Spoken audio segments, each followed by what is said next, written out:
Another day, and I have finished my appointment. I've been out and I've been over to a client's house. We've took the dog for a long walk, as you do,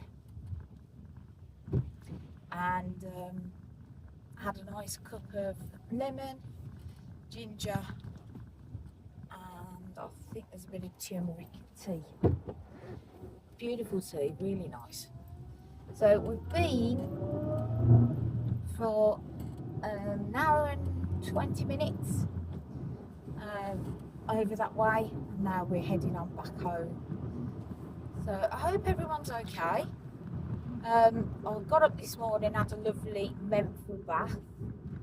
I was just going to talk to you about what plans I've got for the weekend in this video, and probably have a chat to you about my husband playing bowls later. So chat to you about what I've got in store for the day myself. So I've got one appointment just done, all finished. The next appointment is at 1:30. The time now is 11:30. So I'll probably go home, have a little bit of breakfast, something really small, just to fill a gap, and then I'll be going out to my next appointment at 1:30. I'm looking forward to having a bit of time myself this afternoon. I'm going to make a bit of a plan of what I'm going to do about my work, and then probably take a little gander at jobs. So that's going to be something. An update on the car is that the Mini, is going to be still staying at the garage. My car has been with them since 28th of January. Ridiculous. And it's now, gone past the middle of April. So we contacted the Citizens Advice, and Citizens Advice kindly took all our details, told us what to do.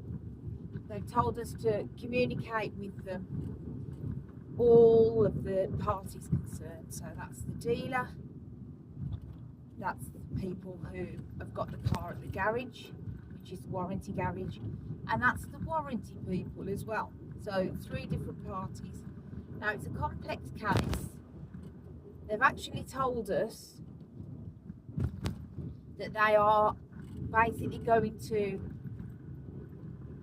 hand it over to trading standards, but they won't be able to present all the documentation, and they won't be able to present all the information chronologically of what's happened with the vehicle.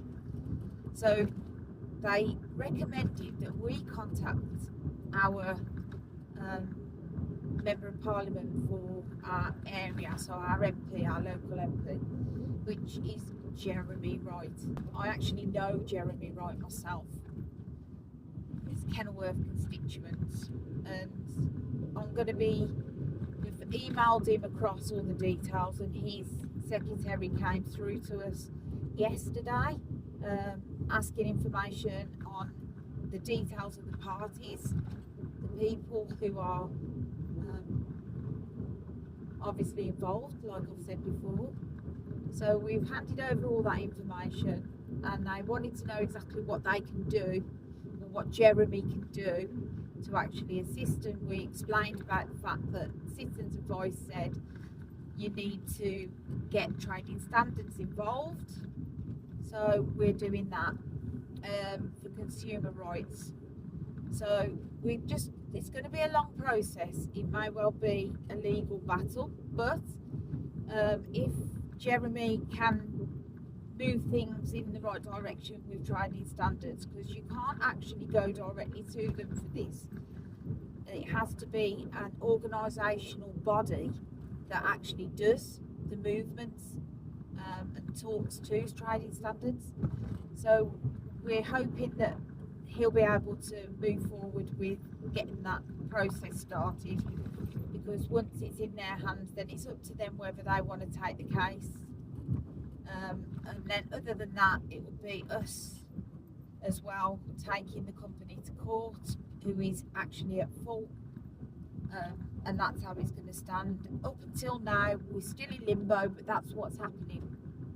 Now, the warranty company have been extremely laid back, and we have recently, yesterday, had an email from them to say the guy will be sent out over there to take the car over to their garage, strip the car down, do an independent report, which they didn't do before, and then have the outcome in an independent report, saying that they need to find out whether they will actually pay for it and do it. So we're still waiting for them to give the red, the go, and take the red light off and give the green light. But with Jeremy Wright involved, he might be able to get trading standards involved, so they will push forward and explain that this has got to be resolved. That's all. We need it resolved. We've lost £7,000 on that vehicle, so it's like throwing £7,000 down the drain, and none of it was our fault, because we bought the car, and then 2 weeks later the clutch was slipping in the higher gears. It was still driving, not a problem, just slipping in the higher gears. Contacted the warranty company. They had it in to their garage. They said, yeah, we'll do the clutch. Then when the garage that they'd chosen got the clutch off and the car was up on the ramps, they decided to do something with it, and they said, oh, it needs a new flywheel, of course. And then apparently the warranty company said that they'd never ever approved the work to be done in the first place. So that's where all this stems from. And they turned the key and the engine went bang, and since then it's never worked. They've had it apart in bits 3 times, and they said that they could not get the car started, yet we drove it onto the forecourt, and that's where it's been ever since. The crankshaft bearings on it sheared off because it went bang. So the issue is we need to find out the actual culprit of why it's happened. We've just followed protocol, and we've been left out cold. Hardly any communication at all from anyone. So we've been chasing. It's been a disaster after disaster. The garage have said that they will put a whole new engine in it, but it's going to cost £9,000, and the car was £7,000, and they want us to pay. They said they'll pay £2,000, which is the maximum amount that they will issue on the warranty, but we've got to pay £7,000 to get it repaired, and it's not our fault. We drove it onto the forecourt. It was slipping in the higher gears, and that's it. It should have been a straightforward clutch change and flywheel change, and that's what it should have been basically. And it's ended up being an absolute farce, the whole lot.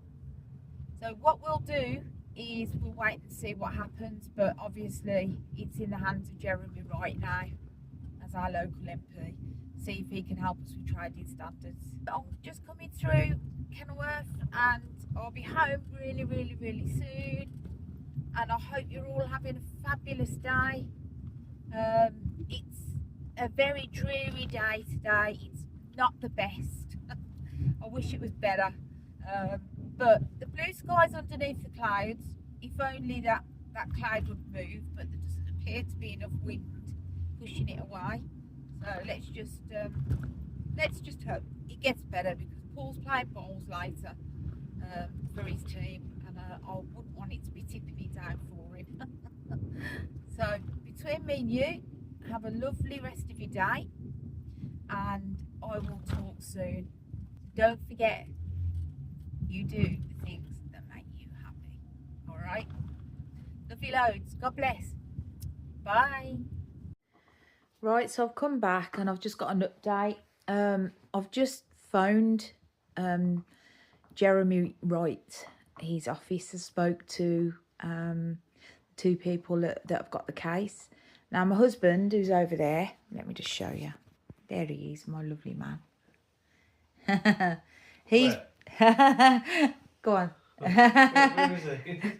He's done a brilliant thing because he's literally emailed the office, Jeremy Wright, and done a chronological order of things, and he's set the wheels in motion.